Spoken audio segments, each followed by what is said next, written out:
கர்த்தருடைய நாமம் மகிமைப்படுவதாக. இந்த புதிய நாளுக்காய் கர்த்தரை நன்றியோடு துதிக்கிறேன்.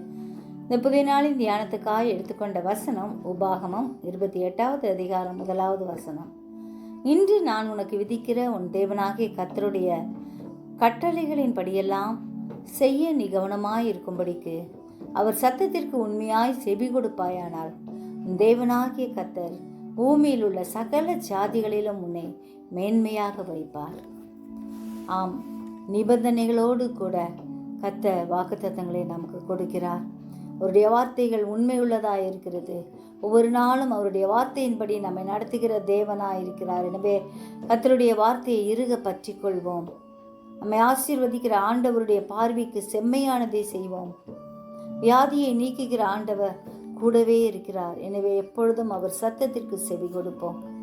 நாம் கையிட்டு செய்கிற எல்லா வேலைகளிலும் நம்மை ஆசீர்வதிக்கிற கர்த்தர் நம்மை ஆசீர்வதித்து பாதுகாப்பார். அவரையே நோக்கி பார்ப்போம். ஜெபிப்போமா? ஜெபிக்கிறதான் நல்ல இயேசுவே, இந்த அருமையான நாளுக்காய் நன்றியோடு ஸ்தோத்திரிக்கிறோம் ஐயா.